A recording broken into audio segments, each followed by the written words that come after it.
Guys, क्या आपको जब पीरियड्स होते हैं तो आप भी यही सोचते हैं, या आपको भी यही कहा जाता है कि मंदिर नहीं जाना, किचन में नहीं जाना, खाना नहीं बनाना, नहाना ज्यादा नहीं है, अचार को नहीं छूना? ये सारी चीजें भी आपके आसपास चल रही हैं या आपके साथ हो रही हैं? क्या आपके साथ भी ऐसा होता है कि पीरियड्स आपको बहुत बड़ी बीमारी लगती है, आपकी किसी फ्रेंड ने बता दिया, तो अगर आप टीनेजर हैं तो आप भी बहुत ज्यादा डरे हुए हैं कि पता नहीं मेरे साथ क्या हो जाएगा और आगे जाके मैं उसको कैसे झेल पाऊंगी? अगर मुझे पीरियड्स हो रहे हैं तो क्या साथ वाले को स्मेल तो नहीं आ रही मेरे पीरियड्स की, और मैं उसके साथ कैसे बैठ के बात करूंगी? तो अगर आपके अंदर भी ये सारा डर है, ये सारी प्रॉब्लम्स अगर आप फेस कर रहे हैं, तो डेफिनेटली आज का वीडियो आपके लिए ही है। वैसे ये गर्ल्स टॉक है, लेकिन मैं इसको बिल्कुल भी गर्ल्स टॉक का नाम नहीं दूंगी, बल्कि अगर आप एज अ बॉय भी देख रहे हैं तो आपको मेरा वीडियो ध्यान से सुन के फॉलो करना चाहिए। क्यों करना चाहिए? क्योंकि अगर आपकी बेटी हुई है और वो भी जैसे से ग्रो करेगी तो आप भी एक अच्छे फादर की तरह उसकी हेल्प कर सकते हैं, क्योंकि बहुत सारे फैमिलीज में मिस हैपनिंग हो जाती है। जैसे अभी कोरोना था तो किसी के मदर नहीं रहे हैं, फादर अपनी बेटी को ग्रो कर रहे हैं, तो ऐसे टाइम पे उन्हीं को सारी गाइडलाइन देनी होगी, या फिर अपनी सिस्टर को या फिर अपनी वाइफ को। इस तरह से वो इंफॉर्मेशन दे सकते हैं, राइट?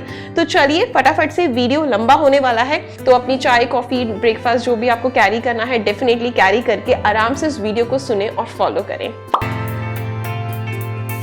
तो सबसे पहले हम बात कर लेते हैं मिथ नंबर जो हमारा पहला है। क्या है मिथ? हमारा फर्स्ट मिथ क्या रहता है कि आपको किचन में नहीं जाना। ठीक है, ये तो पहले के जमाने में कहा जाता था, किचन में आपको नहीं जाना। आजकल के जमाने में बहुत एजुकेटेड फैमिलीज में भी मैंने ये चीजें देखी हैं या लोगों से एक्सपीरियंस की हैं कि उनको कहा जाता है किचन में नहीं जाना। देखिए, अगर किचन में नहीं जाना जस्ट आपको ये कहा जाता है कि रेस्ट लें अपनी बॉडी में, क्योंकि आपकी बॉडी से इतना ज्यादा ब्लड लॉस हो रहा है, आपकी बॉडी में ऑटोमेटिकली बहुत ज्यादा वीकनेस आ जाती है, तो बहुत अच्छी बात है। लेकिन अगर आप पे वही चीज थोपी जा रही है, फोर्सफुली कहा जा रहा है किचन में नहीं जाना, तो ऐसे टाइम पे जब आप घर में अकेले होंगे, आपको भूख लगेगी, प्यास लगेगी, तो क्या आप रोटी खाने, पानी पीने भी नहीं जा सकते? या अगर आपको किसी जूस की रिक्वायरमेंट है या चाय की रिक्वायरमेंट है और आपके घर में कोई भी नहीं है, तब आप क्या करेंगे? है ना, तब तो आपको खुद ही जाना होगा ना, या तो फिर आप झूठ बोलेंगे। तो फाइनली क्या होता है, तब आपको क्या कहा जाएगा? नहीं हाफ एन आवर के लिए इमरजेंसी है, तो इमरजेंसी में तो भगवान जी में माफ कर देते हो, तो आप जा सकते हो उसके बाद, लेकिन नेक्स्ट टाइम से ऐसा नहीं करना। ठीक है, ऐसा कभी होता है क्या? सीरियसली? आपको पता है पहले के जमाने में ऐसा क्यों कहा जाता था? क्योंकि पहले के जमाने में टेम्पूज नहीं होते थे, मेंस्ट्रुअल कप नहीं होता था, पैड्स फैसिलिटी नहीं होती थी। तो ऐसे टाइम पे जो हमारी वुमेन्स थी, हमारे कल्चर में जो भी हमारे आसपास लेडीज है, हमारी बड़ी नानी दादी, वो क्या यूज करती थी? कपड़ा यूज करती थी। तो कपड़े में से क्या होता था? लीकेज शुरू हो जाती थी। अब कपड़े में से जब लीकेज होगी तो ऑटोमेटिकली अगर आप घर के अंदर रहेंगे या किचन में जाएंगे तो वहां पे ब्लड गिर सकता है, तो किचन ऑलरेडी मेसी हो जाएगा। अब आप उसको क्लीन करेंगे तो, या फिर आप खाने की तरफ ध्यान देंगे, तो वो बहुत ज्यादा अनमैनेजेबल चीजें थी। उसके साथ साथ हाइजीन भी मेंटेन नहीं हो पाता था। क्यों नहीं हो पाता था? क्योंकि उस टाइम हम लोग राख, मिट्टी, घास ऐसी चीजों का इस्तेमाल करते थे अपने हाथों को क्लीन करने के लिए। तो इन सब चीजों को ध्यान में रखते हुए कहा जाता था कि आपने किचन का इस्तेमाल नहीं करना, इस 3 से 4 दिन आप अलग रहिए और वहीं पे आपको खाना दिया जाएगा। लेकिन अगर आजकल के टाइम में भी अगर आप इन सब चीजों को मान रहे हैं तो ये बिल्कुल गलत है। अगर आप मेरी इस बात से एग्री नहीं है, कंप्लीट बात से, तो प्लीज कमेंट बॉक्स में मुझे बताना कि मैंने जो आपको चीजें बताई हैं वो कितनी सही है और कितनी गलत। अब बात करते हैं मिथ नंबर 2, यानी अपने नेक्स्ट स्टेप की तरफ।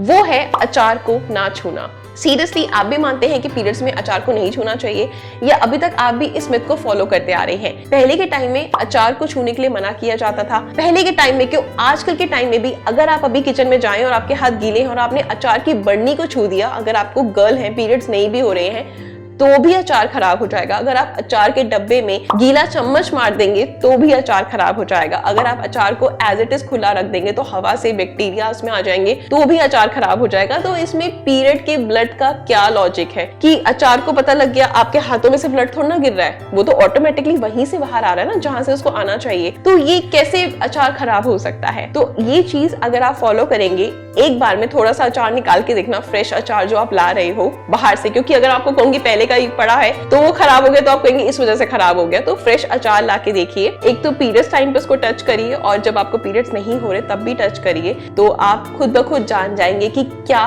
सही है। ठीक है ना? लेकिन मेक श्योर कि आपके हाथ सूखे हो, चम्मच गीला ना हो, क्योंकि उसमें चीजें ऐसे मसाले डाले जाते हैं जो गीली चीजों अगर आप यूज करते हैं तो ऑटोमेटिकली खराब हो जाते हैं। तो यहीं पे मैं इस मिथ को आपके सामने क्लियर कर चुकी हूँ। अब इसी के साथ बढ़ते हैं अपने थर्ड मिथ की तरफ। तीसरी चीज हमें क्या कहा जाता है कि जिसको भी पीरियड्स हो रहे हैं उसको एक अलग घर दे दिया जाता है, कमरा दे दिया जाता है, कोना बता दिया जाता है कि आपको सोफे पे नहीं बैठना, बेड पे नहीं बैठना, आप इसी कोने में रहें, इसी कोने में खाते पीते रहें और यहीं से अपना वॉशरूम यूज करें। तो उसके बाद क्या होता है, पहले के जमाने में सब चीजें चलती थी, क्योंकि मैंने आपसे जैसा बताया कि पहले के टाइम पे पैड्स नहीं थे, कपड़ा हम यूज करते थे, टेम्पून्स नहीं थे, ठीक है, मेंस्ट्रुअल कप नहीं थे, तो कपड़ा की लीकेज होती थी और लीकेज में जब आप उसको बार बार हटाने की कोशिश करेंगे या आप अपने कपड़ों को जहाँ पे ब्लड लगे वहां टच करेंगे तो डेफिनेटली बैक्टीरिया पनपते हैं और वो बैक्टीरिया पनपेंगे तो पूरे घर को प्रॉब्लम दे सकते हैं। प्लस में अगर आप बेड पे बैठे हैं, सोफे पे बैठे तो ब्लड के स्टेन लग जाएंगे, ठीक है ना, खून के धब्बे पड़ जाएंगे। तो इस वजह से उनको कहा जाता था कि ठीक है आप 3-4 डेज इस तरह से रहें और इस तरह से हाइजीन मेंटेन की जाती थी। लेकिन आजकल के टाइम में अगर आप ये चीजें सोचते हैं या एजुकेटेड फैमिलीज भी अभी तक ये चीजें फॉलो कर रही हैं कि उनको एक अलग रूम देना चाहिए, तो वो सब बहुत चीजें बकवास है। क्योंकि आजकल के टाइम में ये तो बोला जाता है कि किचन यूज मत करो, कमरा यूज मत करो, लेकिन वहीं उस लेडी या बहू को जॉब पे जरूर भेजा जाता है ना। तो वहीं आप जॉब पे भी कैसे जा रहे हैं, मतलब अपना घर तो आप पवित्र रखना चाहते हो, लेकिन ऑफिस में जहाँ पे आपको रोजी रोटी मिल रही है उसको जाके आप पवित्र कराओ, है ना। मतलब पीरियड्स हो रहे हैं तो उनको क्या पता, ऑफिस वालों को जाओ आप जाओ, वहां जाके आप जो मर्जी करो, वहां पे भी तो मंदिर है ना, वहां पे भी तो आपको काम है जिसकी आप पूजा करते हैं, जिससे आपको खाना मिलता है, तो वहां जाके आप पवित्र कराओ, लेकिन अपने घर को हमने भैया साफ सुथरा रखना है। तो आप खुद सोचो कि आप कितना इस बात से एग्री हो, क्योंकि अब आपके पास सारी फैसिलिटीज हैं, आपके पास पैड्स हैं, आपके जो क्लोथ्स हैं वो डर्टी नहीं होते। मैं टीनेजर्स की बात नहीं करी, क्योंकि जो बच्चे होते हैं जब हम इस लाइन में आते हैं, जब हमें स्टार्टिंग पीरियड्स होते हैं तो हमारे पैड से भी स्टेन लगने स्टार्ट हो जाते हैं, क्योंकि हमें पैड ठीक से यूज करना नहीं आता। तो आपने क्या करना है, ये पहले का मिथ था, अभी आप ऐसी चीजें बिल्कुल भी फॉलो करना बंद कर दे। पर्सनल हाइजीन बहुत सारे लोग इस टाइम पे भी मेंटेन नहीं करते। कैसे मेंटेन नहीं करते, कहीं पैड्स को बहुत घंटे घंटे तक चेंज नहीं करते, जिससे कि उनको इन्फेक्शन होने लगता है, राइट। तो ऐसे में इस टाइम पे भी जब आप इतनी एजुकेशन आगे जा चुकी है, साइंस आगे जा चुका है, तो इन सब चीजों को दूर करें, अपने माइंड से बिल्कुल रिलैक्स हो जाएं और प्लीज अपने घर का पूरा हिस्सा यूज करें, ठीक है। इसी के साथ बढ़ते हैं अपने नेक्स्ट मिथ की तरफ।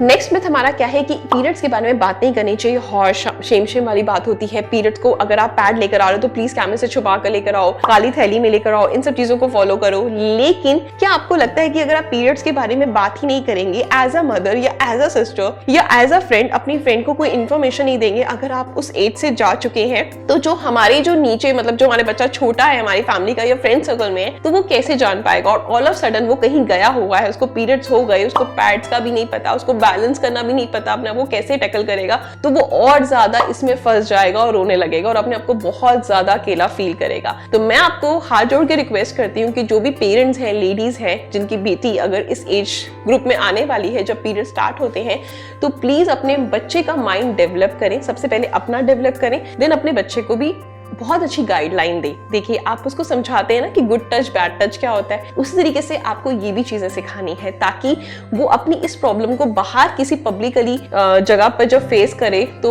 उसको वो शर्मिंदगी का सामना ना करना पड़े, बल्कि उसकी मम्मा ने उसको समझा के भेजा कि बच्चा अगर आपकी डेट आने वाली है तो आपको इस तरीके से ऐसे पैंटी पे पैड को यूज करना है ताकि आपके कपड़ों पे स्टेन ना लगे, और वो उस पीरियड्स को ना बहुत बड़ा प्रॉब्लम ना समझ के बल्कि एक नेचुरल प्रोसेस समझे जो हर एक लेडी के साथ होता है। और ये नेचुरल प्रोसेस एक लेडी को अपवित्र ना बना के बल्कि पवित्र बनाता है, क्योंकि इसी प्रोसेस से एक लेडी प्रेग्नेंट होती है और एक नई जान को इस दुनिया में लेकर आती है। तो इस जो दुनिया है हमारी, वहां पर तो बहुत सारी हमारे भगवान जी यानी औरतों की पूजा की जाती है, तो वो अपवित्र कैसे हो सकती है। वो तो आपकी बॉडी को यानी जो अपनी बॉडी है उसको प्रिपेयर कर रही है ना एक बेबी के लिए, डेवलप होगा बेबी, उसी चीजों से तो बनेगा।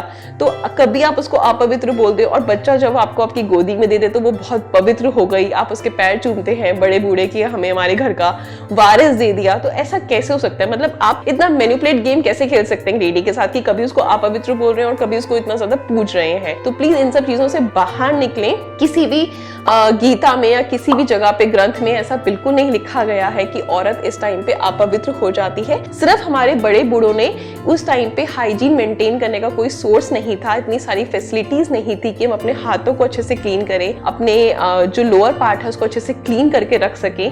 तो हम लोगों में बहुत सारे लोगों ने ये कहा कि धर्म में ये सब बातें की गई हैं कि आपको ये रूल फॉलो करने हैं, इसलिए ताकि जब ये रूल हम फॉलो करेंगे तो ऑटोमेटिकली किचन, हमारा कमरा या बाकी चीजें गंदी नहीं होंगी। तो प्लीज इस चीज का ध्यान रखें, ठीक है। और ऐसी कुछ डाउट्स अगर आपके मन में है या ऐसी ही कोई नई टॉपिक पे आप वीडियो देखना चाहते हैं गर्ल्स टॉक पे, प्लस में मैं तो उसको गर्ल्स टॉक नहीं बल्कि पब्लिकली टॉक ही बोलूंगी, तो अगर आप देखना चाहते हैं तो डेफिनेटली मुझे कमेंट बॉक्स में कमेंट करें, मैं उसके ऊपर भी वीडियो लेकर आऊंगी, ठीक है। ऐसे ही हंसते मुस्कुराते रहें, अपनी ईशा को प्यार देते रहें। Bye bye, take care, stay healthy, love you all.